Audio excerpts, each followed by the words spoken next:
Hello everyone, this is Don Plays 124 here, and I'm back at it again to the Bible. And also guys, about yesterday I forgot to record. Yeah. I mean I did record Brawl Stars, but other than that I kinda yeah. So I'm just gonna go ahead and read both Genesis 8 and Genesis 9. So yeah, let's get to it. Genesis 8. But God remembered Noah and all the wild animals and the livestock that were with him in the ark, and he sent a wind over the earth, and the waters receded. Now the springs of the deep and the floodgates of the heavens had been closed, and the rain had stopped falling from the sky. The water receded steadily from the earth. At the end of the 150 days, the water had gone down, and on the 17th day of the 17th month, the ark came to rest on the mountains of Ararat. The waters continued to recede until the 10th month, and on the first day of the 10th month, the tops of the mountains became visible.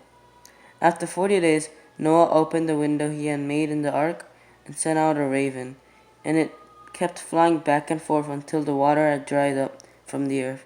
Then he sent out a dove to see if the water had receded from the surface of the ground, but the dove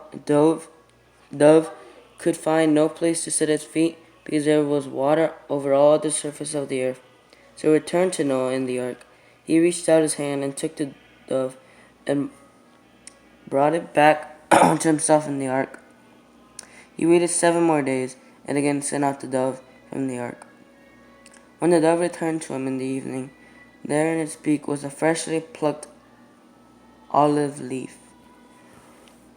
Sorry, guys. Then Noah knew that the water had receded from the earth. He waited 7 more days and sent out the dove out again, but this time it did not return to him. By the first day of the first month of Noah's 601st year, the water had dried up from the earth. Noah then removed the covering from the ark and saw that the surface of the ground was dry. By the 27th day of the second month, the earth was completely dry. Then God said to Noah, "Come out of the ark, you and your wife and your sons and their wives.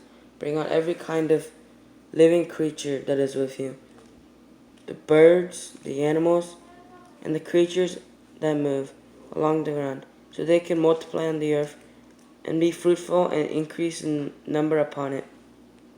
So Noah came out together with his sons and his wife and his sons' wives, all the animals and all the creatures that move along the ground, and all the birds, everything that moves on the earth, came out of the ark, one kind after another. Then Noah built an altar to the Lord, and taking some of all the clean animals and clean birds, he sacrificed burnt offerings on it. The Lord smelled the pleasing aroma and said in his heart, "Never again will I curse the ground because of man, even though every inclination of his heart is evil from childhood, and never again will I destroy all living creatures as I have done. As long as the earth endures, seed time and harvest, cold and heat, summer and winter, day and night will never cease." God's covenant with Noah. Sorry, guys. Genesis 9. Then God blessed Noah and his sons, saying to them, "Be fruitful and increase in number and fill the earth. The fear and dread of you will fall upon all the beasts of the earth and all the birds of the air, upon every creature that moves along the ground, and upon all the fish of the sea. They are given into your hands. Everything that lives and moves will be food for you. Just as I gave you the green plants, I now give you everything. But you must not eat meat that has its lifeblood still in it. For your lifeblood I will surely demand an accounting. I will demand an accounting from every animal, from each man too. I will demand an accounting for the life of his fellow man. Whoever sheds the blood of man, by man shall his blood be shed. For the image of God has God made man. As for you, be fruitful and increase in number, multiply on the earth and increase upon it." Then God said to Noah and to his sons with him, "I now establish my covenant with you and with your descendants after you, and with every living creature that was with you, the birds, the livestock, and all the wild animals, all those that came out of the ark with you, every living creature on earth. I establish my covenant with you. Never again will all life be cut off by the waters of a flood.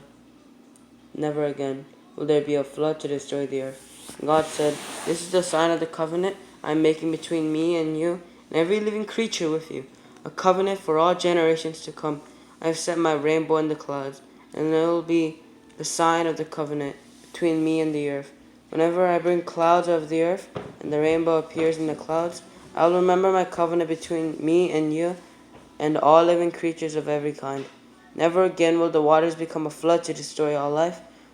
Whenever the rainbow appears in the clouds, I will see it and remember the everlasting covenant between God and all living creatures of every kind on the earth."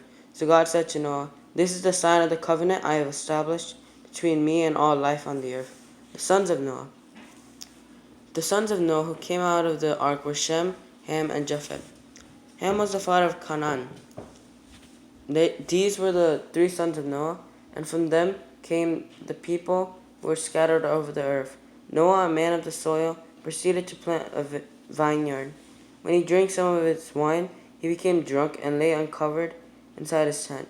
Ham, the father of Canaan, saw his father's nakedness and told his two brothers outside. But Shem and Japheth took a garment and laid it across their shoulders. Then they walked in backward and covered their father's nakedness. Their faces were turned the other way so that they would not see their father's nakedness. When Noah awoke from his wine and found out what his youngest son had done to him, he said, "Cursed be Canaan. The lowest of slaves will be to his betters." He also said, "Blessed be the Lord, the God of Shem. May Canaan be the slave of Shem. May God extend the territory of Japheth. May Japheth live in the tents of Shem, and may Canaan be his slave." After the flood, Noah lived 350 years altogether.